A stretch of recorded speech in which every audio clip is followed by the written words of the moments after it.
Hi, everybody, and welcome back to Chee-Tash. My name is Chris, and today we're going to be continuing along our journey through the book Atomic Habits by James Clear.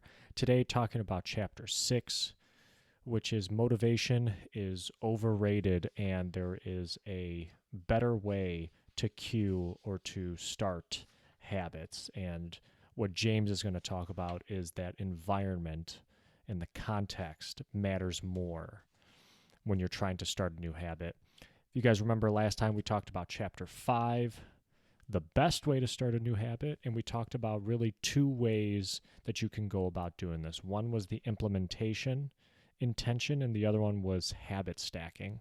So with implementation intention, you seek to answer the question of I will do this at this time in this location. And James talks about how time and location are some of the biggest cues that we have as far as habits. When a certain time comes, hey, I'm making coffee. First thing in the morning, I'm making coffee. When I'm in the kitchen, I'm having a snack. So you can use those cues to cue a new habit in those locations at those times. Another one we talked about was habit stacking, which is you use your current habits and then you do a new habit right after the current habit and you chain them together. So it's a little bit easier. You don't have to think about doing, or you don't have to think about like the time or the place. You just know, okay, after this habit, I'm doing this habit. So that was pretty cool. That was chapter 5. But today, let's kick things off. We're going to do chapter 6. And James talks about this, starts off talking about there's this illusion of choice that we have. This choice architecture. So people often choose things based on where they are, not what they are. So you kind of tend to think, oh, do I really have a choice in life, or was this just the thing that was here? So yes, I decided to go there, but if it wasn't there and something else was there, would I just pick that thing? Right?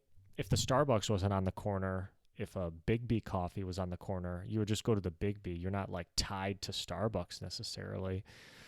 So to put this into perspective, there was a doctor at Massachusetts General Hospital, and she noticed that, people were drinking a lot of soft drinks, a lot of sodas at the hospital. So she changed the context a little bit. So she changed the kind of drinks that were offered at the cash registers. This is where people would go to check out, and this is where the soda was at. So it was nice and convenient, right? It was right there in front of you. Hey, you're about to check out. Why not just grab a soda? It's right here. So she moved the soda out of those locations and she put more water bottles in those locations. And what she found was that people were now tending to take the water bottles. It wasn't that everybody was addicted to soda. Not everybody. It was just the location that it was in was most convenient. So she saw soda sales drop by 11.4% and water sales increased 25.8%. And at the end of the day here, what James is saying is that the environment is the thing that is at play, and it's the invisible thing that is controlling all of this, which is pretty crazy, right? He continues on. He says, habits are very context dependent. And that's kind of what we learned about in the last chapter. They are dependent, they can be dependent on time and location. And that's a context. When the coffee example that we give, first thing when you wake up, so that's a time. When you walk into the kitchen, that's a place, and that cues a behavior right there. It's context dependent. And the coffee is right there next to you. If you replaced your coffee maker, your Keurig, with maybe, I don't know, just like a Brita water filter, I would bet you would just as easily reach for the water filter versus drinking the coffee, right? Context dependent. And there was a guy in 1936, this Kurt Lewin, who created this equation that behaviors are a function of a person in their environment.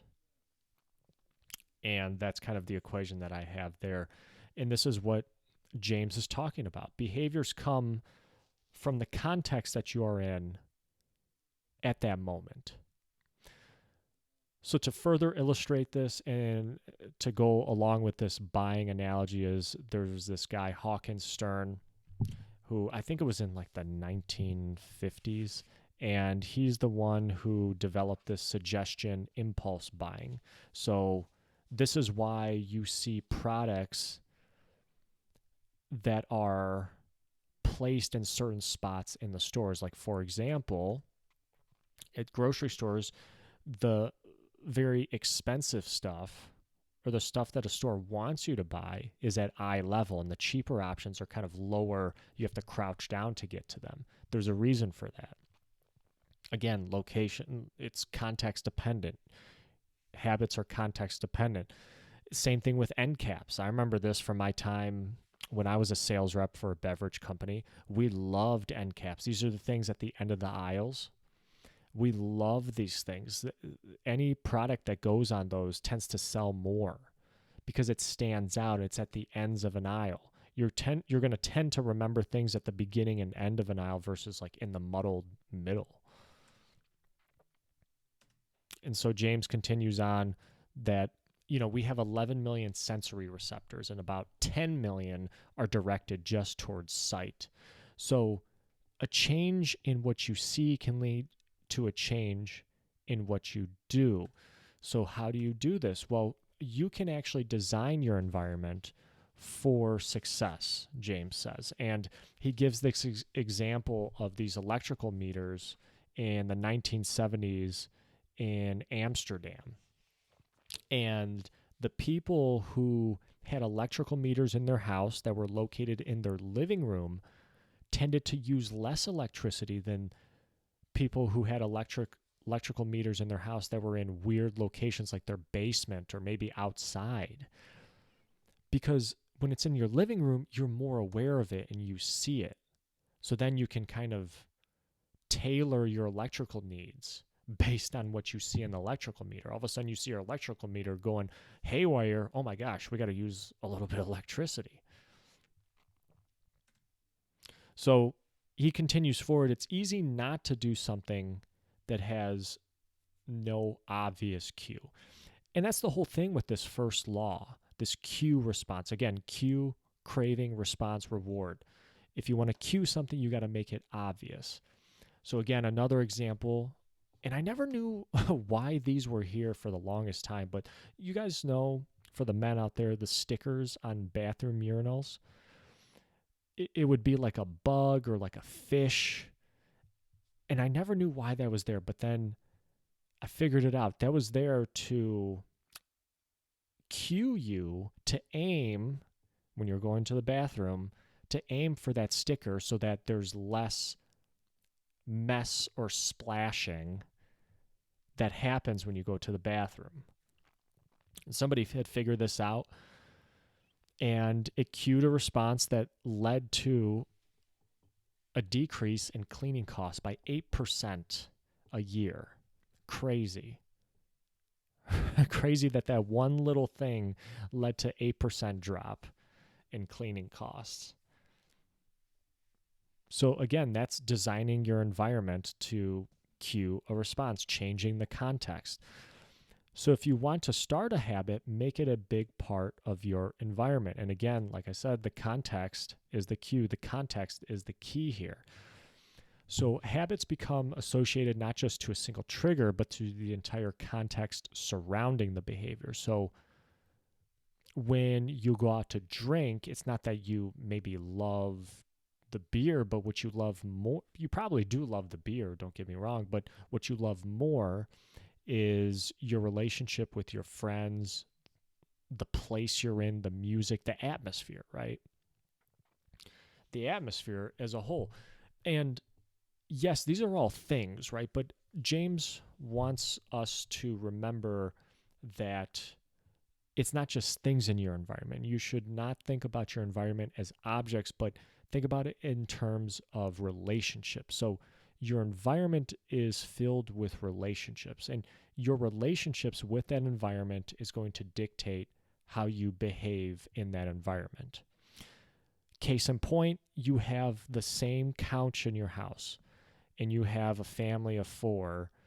Well, people are going to use that couch in different ways. For some people, the couch is going to cue reading a book. For other people, the couch is going to cue eating ice cream, which are fine habits, but maybe the ice cream is kind of a negative or a habit that's not beneficial for somebody. Right? So now you're going to need to change the context. You can maybe do that by either, hey, I only eat ice cream at this time and place, and it's like once a week, or you can re-cue what the couch means for you. Let's continue forward. So this is kind of what was done in this study with insomniacs, and I've heard this whenever you have trouble falling asleep before, is that insomniacs, what this study did was they associated their bed with the behavior of sleeping. So you could only go to bed when tired, and you could only go in your room, like literally go in your room when you are tired. If you were not tired, you do all your other activities outside your bedroom. So now when you start to get tired, you're going to start to associate your bedroom with sleep.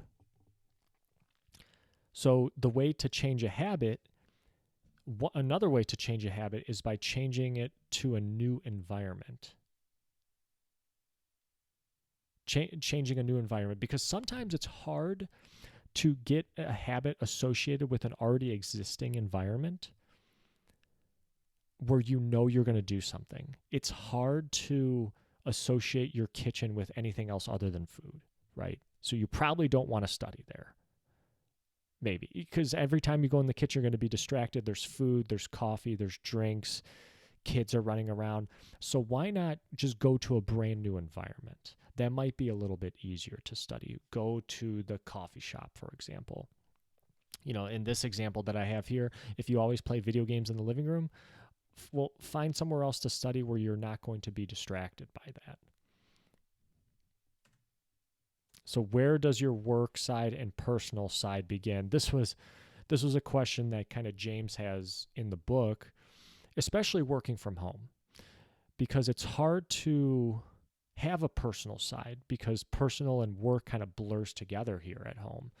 But for me, I have a dedicated workspace where I do my work for my company, right? Or I do work for the podcast, etc.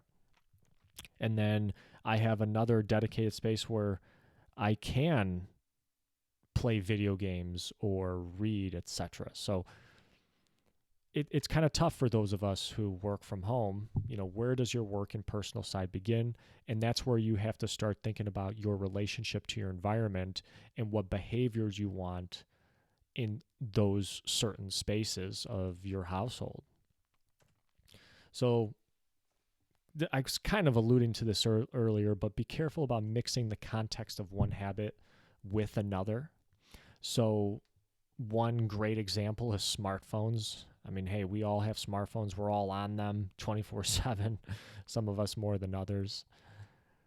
But if you use your smartphone for a beneficial habit to you, like maybe perhaps checking the stock market, then all of a sudden it becomes easy to use your phone for other things. So next thing you know, you're using your phone for playing Bejeweled, playing Candy Crush, checking emails, checking social media. And then all of a sudden you have this positive habit being blurred by maybe these not so positive habits. But they're all context dependent on the phone. So James says you want to be careful of mixing all those together. If space is limited in your house, then use activity zones. And you can do the same thing with digital spaces as well. You can have, but here's the thing, here's the one downside to this as far as the digital spaces goes. Well, let me explain the activity zones really quick. So if you have space that's limited, then really break down that space into activity zones. So he says, you have this little spot here. In this chair, you're going to read. In this corner of the dining room table, you're studying there. In the other corner, you're eating.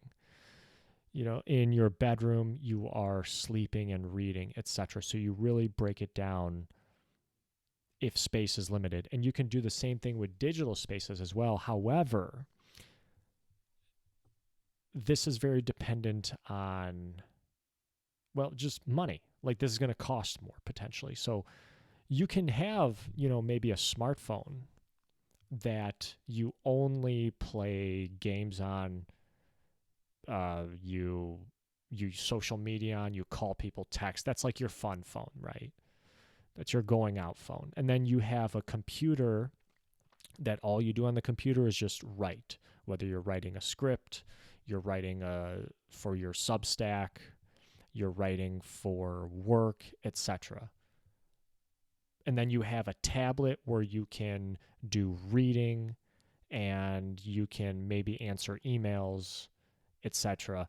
But see, then that ends up costing you a little bit more. But I mean, hey, maybe the cost of getting like another extra tablet or like a very cheap Google Chrome notebook, I don't know how much they are. I think they're a little bit less than like an actual full-fledged laptop, but maybe it is worth it.